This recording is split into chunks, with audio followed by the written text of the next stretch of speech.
أعوذ بالله أعوذ بالله من الشيطان الرجيم. بسم الله الرحمن الرحيم. بسم الله العظيم القدرة والشان والشديد على البطش والبرهان حافظ الدين على الفرقان. بسم الله ما شاء الله كان وما لم نشأ لم نكن لا حول ولا قوة إلا بالله العلي العظيم. بسم الله ما شاء الله كان وما لم نشأ لم يكن لا حول ولا قوة إلا بالله العلي العظيم. بسم الله ما شاء الله كان وما لم نشأ لم يكن لا حول ولا قوة إلا بالله العلي العظيم. إن أريد إلا الإسلام ما استطعت وما توفيقي إلا بالله عليه توكلت وإليه أنيب. أعوذ بالله من الشيطان الرجيم. بسم الله الرحمن الرحيم. وعد الله المؤمنين والمؤمنات جنات تجري من تحتها الأنهار خالدين فيها ومساكن طيبة في جنات عدن ورضوان من الله أكبر. ذلك هو الفوز العظيم. صدق الله العلي العظيم. وصدق بالله رسول النبي الكريم وأنا على ذلك من الشاهدين والشاكرين والحمد لله رب العالمين.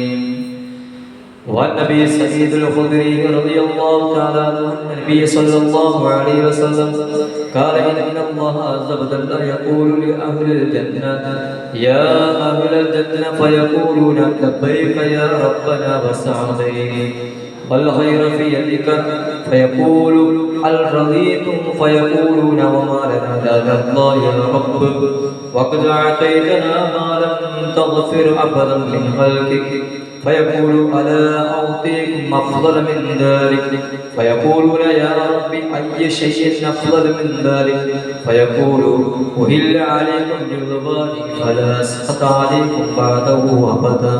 وشفيعنا وحبيبنا مصطفى محمد صلى الله عليه وسلم صلاة الله سلام الله على طه رسول الله. صلاة الله سلام الله على ياسين حبيب الله. توسلنا ببسم الله وبالهادي رسول الله وكل مجاهد لله وأهل البدر يا الله. صلاة الله سلام الله على طه رسول الله.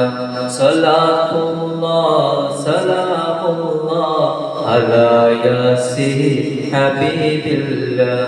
إلهي سلم الأمة من الآفات والنقمة ومن هم ومن أمة بأهل البدر يا الله.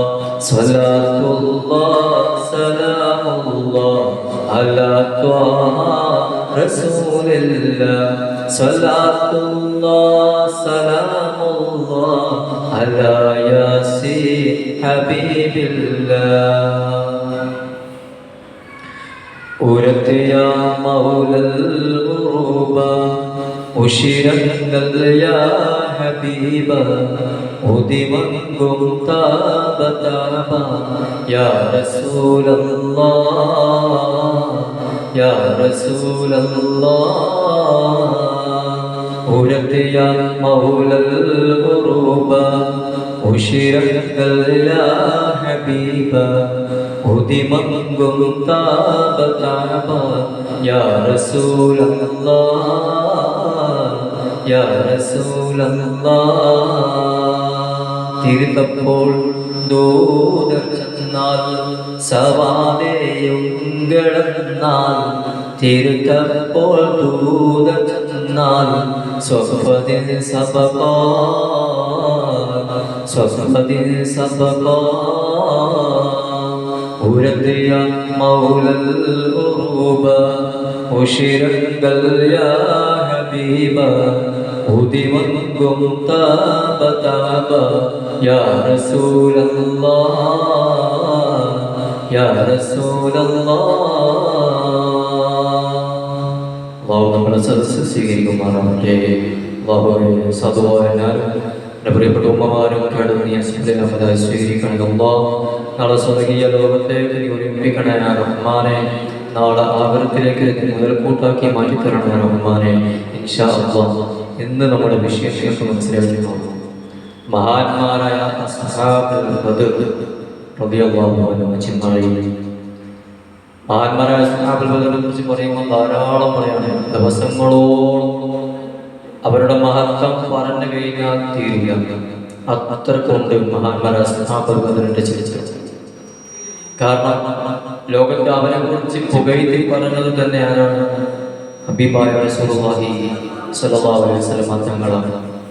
നമ്മൾ പറയുന്നതിനേക്കാൾ അപ്പുറത്തേക്ക്, ഞാനും നിങ്ങളും ചർച്ച ചെയ്യുന്നതിനേക്കാൾ അപ്പുറത്തേക്ക് മഹാന്മാരായ സ്വഹാബത്തുൽ ബദറിന്റെ അസ്ഹാബുൽ ബദറിന്റെ ചരിത്രം ലോകത്തെ പുകഴ്ത്തി പറഞ്ഞത് ആദരവായ റസൂലുള്ളാഹി സ്വല്ലല്ലാഹു അലൈഹി വസല്ലം തങ്ങളാണ്.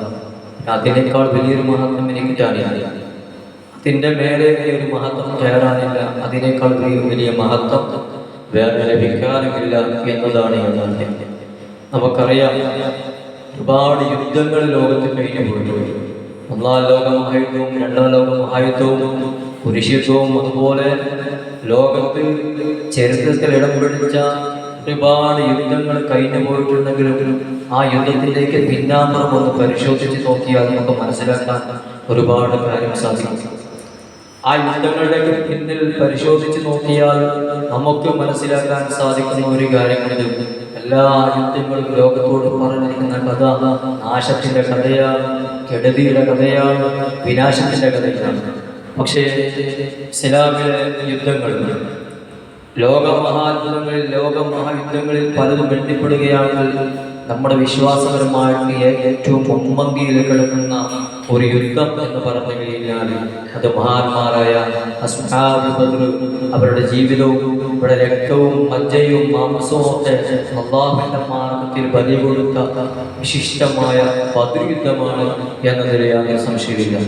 കാരണം ലോകത്ത് ബദർ യുദ്ധം ഇല്ലായിരുന്നുവെങ്കിൽ അഭിമായ തങ്ങളിലൂടെ മഹാന്മാരായ അസ്ഹാബുൽ ബദർ പടയണി കൂടിയില്ലായിരുന്നുവെങ്കിൽ ഞാനും നിങ്ങളും ഇന്നീ കാണുന്ന സൗഭാഗ്യം ഇത് സുഖിക്കുമായിരുന്നില്ല. അള്ളാഹുവിന്റെ പരിശുദ്ധമായ ദീന് ഇന്ന് കാണുന്ന രീതിയിൽ ഞാനും നിങ്ങളും വലിയ മഹാഭാഗ്യവാന്മാരാണ്. അള്ളാഹുവിന്റെ പരിശുദ്ധമായ ദീന് ഇന്നീ കാണുന്ന രൂപത്തിലും ഈ കോലത്തിലും ഈ സുന്ദരമായ രീതിയിലും ഒക്കെ ഞാൻ അനുഭവിക്കുന്നത് അവർ അനുഭവിച്ച ത്യാഗത്തിന്റെ പരിണിത ഫലമാണ് എന്നതിൽ യാതൊരു സംശയവുമില്ല. കാരണം ലോകത്ത് ദീനിനെ നിലനിർത്താൻ വേണ്ടി അല്ലാഹുവിന്റെ ഹബീബായ റസൂലുള്ളാഹി സ്വല്ലല്ലാഹു അലൈഹി വസല്ലം തങ്ങൾ പരിശുദ്ധ ദീനുമായി ഇവിടെ കടന്നു വന്നപ്പോൾ ആദ്യ വരവിൽ തന്നെ എതിർപ്പുകൾ വകവെച്ചുകൊണ്ട് തന്നെ രഹസ്യമായി പരിശുദ്ധ ദീനിനെ കൊണ്ടുപോകുന്നിടത്തേക്കാണ്, ആ സമയത്താണ് ഇസ്ലാമിലേക്ക് പല ആൾക്കാരും കയറി വരുന്നത്. ആ കൂട്ടത്തിലേക്കാണ് മഹാനായ സയ്യിദുന ഉമർ ബിൻ ഖത്താബ് റളിയല്ലാഹു തആല തങ്ങൾ കയറി വന്നത്. ഇസ്ലാമിലേക്ക് വന്നപാട് ഇവിടുന്ന് പ്രവാചകരോട് പറഞ്ഞ ഒരു വാക്യമുണ്ട്. അള്ളാഹുവിന്റെ പ്രവാചകരെ, ഇത് സത്യത്തിന്റെ മതമല്ലേ, ഇത് യാഥാർത്ഥ്യമല്ലേ, ഇത് അള്ളാഹുവിന്റെ ദീനല്ലോ, ഇത് ദീനായിട്ടുള്ള ഇസ്ലാം, ഇത് അള്ളാഹുവിന്റെ ഇഷ്ടപ്പെട്ട മതമല്ലയോ യാ റസൂലല്ലാഹ് എന്ന് പറഞ്ഞുകൊണ്ട് അവിടുന്ന് ചോദിച്ചൊരു ചോദ്യമുണ്ട്. പിന്നെ എന്തിനാ ഇങ്ങനെ രഹസ്യമായിട്ട് വെക്കുന്നത്? പരസ്യമായിട്ട് തന്നെ പറഞ്ഞാൽ പോരെ. അവിടെ അഭിപ്രായ തങ്ങൾ പറഞ്ഞ മറുപടിയിൽ പരസ്യമായി പറയാൻ ആഗ്രഹമില്ലാത്തത് കൊണ്ടല്ല.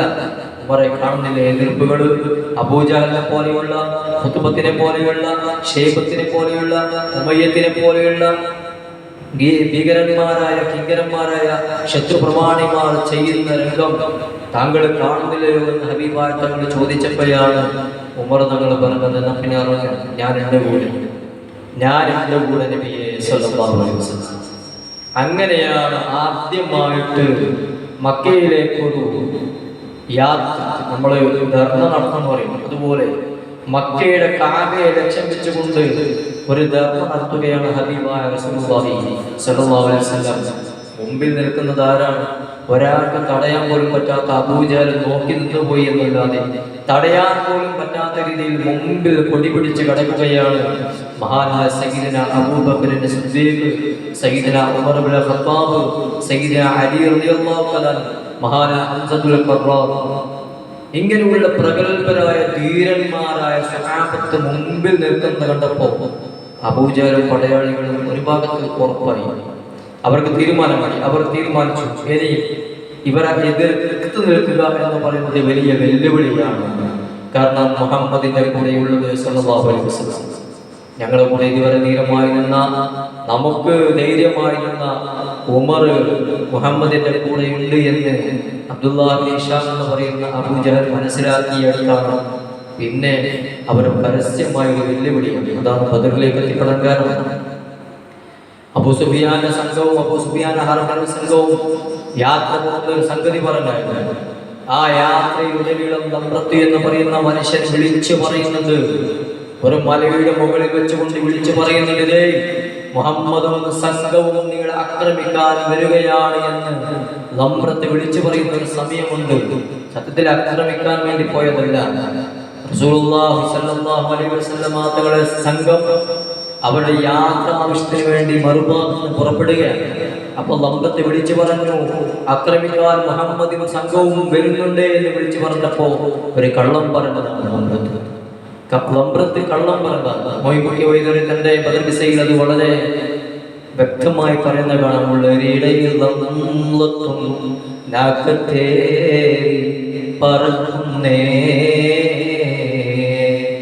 നമ്രത്ത് പോയിട്ട് വിളിച്ചു പറയാണ്, മുഹമ്മദ് സംഘവും ഇതാ വരുന്നുണ്ട്, നിങ്ങൾ ആക്രമിക്കാനാണ് വിളിച്ചെന്ന് പറഞ്ഞപ്പോ അബൂ സുഫിയാൻ സംഘവും നേരെ തിരിച്ച് മടങ്ങി മക്കയിലേക്ക്.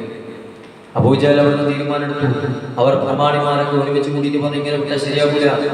അങ്ങനെയാണ് യുദ്ധത്തിലേക്ക് അവർ സജ്ജരായി വന്നപ്പോഴാണ് ഒരു രക്ഷയുമില്ല എന്ന് കണ്ടെടുത്ത് പ്രതിരോധങ്ങളുടെ അവലംബം കുറഞ്ഞു വന്നപ്പോഴാണ് ഹബീബായ തങ്ങൾ പറഞ്ഞത്, എന്നാ പിന്നെ ഒരുങ്ങിക്കോ. അല്ല പറഞ്ഞു, നബിയെ യുദ്ധമാണെങ്കിൽ യുദ്ധം തുടങ്ങി. അല്ലാഹുവിന്റെ റസൂൽ അല്ലാഹു പറയാണ്, യുദ്ധമാണ് യുദ്ധം. അതിനവർ തെരഞ്ഞെടുത്തിരിക്കുന്ന സ്ഥലമാണ് ബദർ. ബദർ എന്ന് പറഞ്ഞ ഒരു കിണറിന്റെ പേരാണ്. ഒരു ചെറിയൊരു കിണറുള്ള ആ കിണറിനെ ഏറ്റുമാങ്ങുന്ന ആ സ്ഥലത്തിന്റെ പേരാണ് ബദർ. അങ്ങനെ അതിന് പേര് വന്നു ബദർ. ആ ബദറിൽ അവർ ഒരുമിച്ച് കൂടുകയാണ്. പക്ഷേ ചരിത്രം പറയുന്നത് കാണാം, ഹബീബായ റസൂലുള്ളാഹി സ്വല്ലല്ലാഹു അലൈഹി വസല്ലം തങ്ങൾ ആ ബദറിലേക്ക് വരുന്നതിന് മുമ്പ് തന്നെ അതിന് ഒരുപാട് വിഷയങ്ങൾ പറയുന്നുണ്ട്. ബദറിന്റെ ചരിത്രം പറയുന്നതിന് മുമ്പ് ഹബീബായ തങ്ങളിലേക്ക് ജിബ്രീൽ അലൈഹിസ്സലാത്തു വസ്സലാം ചില കാര്യങ്ങളൊക്കെ സംസാരിക്കുന്നുണ്ട്. അത് കാരണം ഇൻഷാ അല്ലാഹ് ബദറിലേക്ക് കടക്കാം. ബദറുമായി ബന്ധപ്പെട്ട് തന്നെയാണ്, ആ ബദറുമായി ബന്ധപ്പെട്ടതുകൊണ്ട് തന്നെയാണ് ഹബീബായ തങ്ങളിലേക്ക് ജിബ്രീൽ അലൈഹിസ്സലാത്തു വസ്സലാം വന്നിട്ട് ചില വിഷയങ്ങൾ ചോദിക്കുന്നുണ്ട്.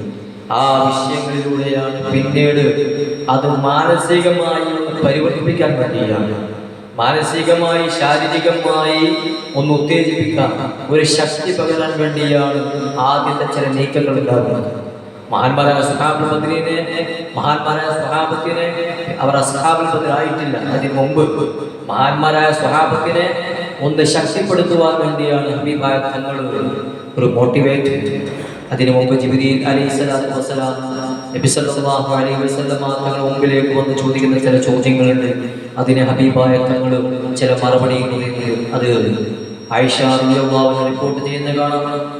വഅലുൽ മുഅ്മിനീൻ ആയിഷ റളിയല്ലാഹു തആല അൻഹ കാലത്ത് പറയാണ്, ഖാല റസൂലുള്ളാഹി സല്ലല്ലാഹു അലൈഹി വസല്ലം, എന്താ പറയുക, ആയിഷ നബി സല്ലല്ലാഹു അലൈഹി വസല്ലം തങ്ങൾ ആയിഷ ബീവിയോട് പറയാണ്, യാ ആയിഷ ലൗ ശിഅത ലസാറത മഅി ജിബാലുൻ നസഫ, എൻ്റെ കൂടെ ഈ സ്വർഗ്ഗത്തിന്റെ മലയിൽ വരികയാണെങ്കിൽ ജഅനി മലകുൻ ഇൻ ഹദസ്തുഹു ലിസാമിൽ കഅബ, കാബയുടെ പരിസരത്ത് എനിക്ക് എന്നിലേക്ക് ഒരു മലക്ക് വന്നപ്പോൾ ഫഖാല ഇന്ന റബ്ബക യഖറഉ അലൈക സലാം, താങ്കളുടെ മേൽ അല്ലാഹു സലാം പറഞ്ഞിട്ടുണ്ട്.